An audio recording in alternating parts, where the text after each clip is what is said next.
Salut, c'est Marie-Jeanne. Notre thème cette semaine, c'est d'apprendre comment appréhender les montées que tu redoutes le plus sans t'essouffler et sans te fatiguer. Je te rappelle que c'est une petite partie de la formation complète de marche afghane que je te propose. Puis le lien pour t'inscrire à la formation, il est dans la description, juste là. Donc, ce que tu vas apprendre aujourd'hui, c'est du solide. Pourquoi? Parce que je vais t'amener dans l'expérience. Puis, à mon sens, il n'y a rien de plus fort que l'expérience. Tu vas pouvoir évaluer par toi-même, tu vas pouvoir vivre les mots que tu entends, les mots que je te dis, tu vas en faire l'expérience. Et en ce sens, ça va être solide. Donc, ce que tu vas faire, c'est monter les escaliers qui te font peur, que tu redoutes le plus, sans te fatiguer et sans t'essouffler. Imagine qu'est-ce qui se passerait si tu passais de la basse ville de Québec à la haute ville en prenant les escaliers. Si tu n'es pas de la ville de Québec, dis-toi qu'il y a des escaliers qui partent d'en bas de la ville puis qui t'amènent en haut de la ville, mais il y en a beaucoup. Il y a beaucoup de marches, là. Il y a des centaines de marches, OK? Donc, imagine-toi que tu montes ces escaliers-là, puis que tu arrives en haut et puis tu as encore ton air d'aller, tu te sens pas fade, tu te sens pas essoufflé plus qu'il faut, tu te sens pas fatigué plus qu'il faut, tu as de l'énergie, tu as de la réserve pour continuer ta marche, pour continuer à te rendre où tu veux te rendre. Ou, par exemple, tu peux imaginer si tu réussis la montée du mont Albert en Gaspésie ou du mont Orford en Estrie, sans avoir à faire plein de pauses, tu sais, qui font juste casser ton élan tout le temps. Je dis pas que faire des pauses, c'est mauvais, il faut qu'on s'entende bien, là. Je dis juste que c'est cool de s'arrêter quand tu choisis de t'arrêter, plutôt que de t'arrêter à chaque temps de mètre parce que tu es obligé de le faire, parce que tu es à bout de souffle, si tu veux. Donc, moi, je t'invite à entrer dans l'expérience. Euh, Peut-être que tu dis, oui, mais ça a l'air ben trop beau pour être vrai. Qu'est-ce qu'elle me raconte là, Marie-Jeanne? J'avoue que moi aussi, au début, j'étais pas mal sceptique. J'étais sceptique, mais j'avais quand même une espèce d'intuition qui me rendait curieuse. C'est pour ça que je suis allée voir.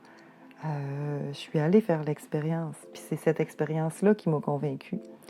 C'est comme mettre mes pieds dans la mer chaude. Tu sais, moi, j'avais connu le fleuve Saint-Laurent, là, j'avais connu la mer toute ma jeunesse. J'avais que connu la mer froide, si tu veux. Puis, la mer chaude, j'y ai cru seulement quand mon pied a touché la mer des Caraïbes. Tu sais, avec la marche afghane, c'est pareil. C'est pour ça que je suis contente. Aujourd'hui, je t'amène dans l'expérience. C'est pour toi qui as le souffle court. C'est pour toi qui t'essouffle en montant dans la rue. C'est pour toi qui t'essouffle en montant dans les marches de la cathédrale, dans les montées en général. Tu sais, si tu prends l'ascenseur puis que tu n'aimes pas prendre l'ascenseur, c'est pour toi. C'est pour toi qui crains la réaction de ton cœur quand tu souffles. Puis c'est aussi pour toi qui aimes performer dans ton sport. Pour toi qui aimes performer dans tes randos. Pour toi qui aimes être efficace. C'est aussi pour toi. Tu n'es pas obligé d'avoir le souffle court pour que ça soit cool comme expérience. Moi, comme je ne connais pas ta condition de santé, je t'amène sur une expérience qui convient pas mal à tout le monde. Tu vas voir, je ne fais pas ça souvent parce que justement, j'ai peur que mon information soit interprétée par quelqu'un à qui ne serait pas dans les bonnes conditions pour recevoir l'information. Donc aujourd'hui, c'est vraiment particulier, là. Je t'amène dans une expérience, mais c'est parce que je sais qu'elle peut s'appliquer pas mal à tout le monde, que tu aies le souffle court ou que tu n'aies pas le souffle court. Donc, c'est juste que si tu as le souffle court, tu vas probablement être plus surpris de l'aide, du support que ça t'apporte. Puis sinon, si tu as déjà la forme d'un athlète, tu vas pouvoir utiliser le rythme pour augmenter tes performances dans les montées abruptes ou quand ton corps fournit un effort important dans une montée ou même dans un jogging. Tu sais, moi, j'utilise les rythmes à l'effort dans le jogging. C'est génial. Voilà. Donc, c'est simple. On va prendre les escaliers. OK? En comprenant que je ne parle pas juste de quelques marches, là. Je parle de quelques bons paliers d'escalier. Donc, je te donne la technique. Tu commences ta montée, une marche après l'autre. Puis dès que tu sens que ton cœur bat un peu plus vite. Tu sais, dès que tu le sens, ou dès que tu perçois que tu fais un effort, ben, tu embarques le rythme tout de suite. Puis le rythme, c'est le 2-0-2-0. Ça veut dire que tu inspires sur 2 marches, puis tu expires sur 2 marches. Ça veut dire que pendant ton inspiration complète, tu montes 2 marches, puis pendant ton expiration complète, tu montes aussi 2 marches. Tu sais, pour être certaine que tu saisis bien ce que je te dis, sur une inspiration et une expiration, donc une respiration complète, tu vas avoir monté 4 marches. Puis tu peux, et je te conseille, dans les rythmes à l'effort, tu peux saccader ton inspire en 2 temps, puis ton expire aussi en 2 temps, sur chacune des marches que tu montes. Tu sais, ça donne, par exemple, inspire, inspire, expire, expire, inspire, inspire, expire, expire. Chaque mot que je prononce correspond à une marche. Donc, sur l'exemple, inspire, inspire, expire, expire, inspire, inspire, expire, expire, tu as monté 8 marches, parce que je viens de dire 8 mots. Puis, ben, tu montes comme ça jusqu'en haut. Puis, rendu en haut, observe ton souffle. Tu vas certainement constater que ta montée a été plus facile, puis que tu n'es pas essoufflé. Tu sais, tu n'es pas suressoufflé. C'est sûr que tu peux être un petit peu essoufflé, mais tu ne seras pas excessivement essoufflé. Il va te rester de l'énergie.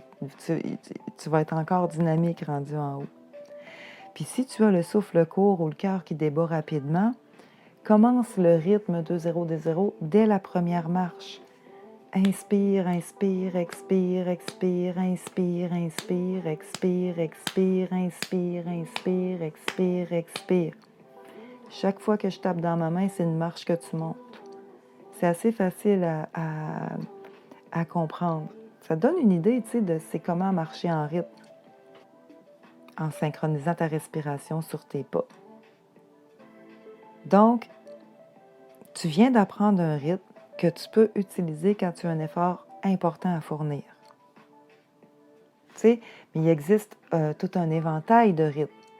Maintenant, ce qui va te manquer, par exemple, c'est de les apprendre, d'intégrer la mécanique de la marche, donc synchroniser ta respiration sur tes pas, d'apprendre à transiter d'un rythme à l'autre, selon les besoins de ton corps, selon la topographie du terrain, selon ton objectif de marche. Tu sais, parce que rendu en haut de l'escalier, là, si tu connaissais, par exemple, tous les rythmes de la marche afghane, tu verrais que déjà rendu en haut, c'est sûr que tu vas embarquer sur un autre rythme. Parce que là, la topographie, elle change. Puis toi, tu as une récupération à faire aussi parce que tu viens de fournir un effort sur une grosse montée. Donc, il y a un rythme qui est associé à ce que tu as besoin dans le fait d'être rendu en haut de la côte puis de continuer à marcher sur, par exemple, une côte un peu moins abrupte ou un terrain plat, ou peut-être que la côte, elle descend. OK? Puis quand la mécanique, elle est intégrée, tu vas voir que tu peux apprendre beaucoup sur toi-même en marchant. Tu sais, c'est comme l'autre côté de la marche afghane. Mais avant d'aller dans l'autre côté, ce qui aide à aller dans l'autre côté, tu sais, à aiguiser ta conscience, ben, c'est que tu aies ton énergie. Puis quand tu apprends la marche afghane, puis tu marches dans les rythmes, ton énergie, tu la construis toujours, jour après jour, puis ça se construit assez rapidement, assez vite. Edward Stigler, le fondateur de la marche afghane, il a consacré plus de la moitié de son livre au traitement de la dépression, par exemple. Donc, c'est vérifié, c'est validé. Aller marcher dans les rythmes, ça a une influence, un impact important sur ta vitalité et ton énergie. Puis quand ta vitalité, elle est bonne, puis ton énergie, tu la reconstruis, ça a un impact sur tes pensées, ça change ton attitude, ça change ton souffle. Puis tu vis comme tu respires. Je te le redis. J'aime ça te le dire. Je vais m'entendre souvent dire ça. Donc, moi, c'est pour ça que j'ai créé la formation de marche afghane. Vas-y voir, je te le dis encore, les liens sont dans la description. Je te rappelle qu'il reste une formation à Rimouski, une à Québec et une à Sherbrooke. Après ça, tu devras attendre au printemps 2020 pour les formations printemps-été 2020. Donc, vas-y, va monter ton escalier. Moi, je te dis à tout bientôt. Bye bye!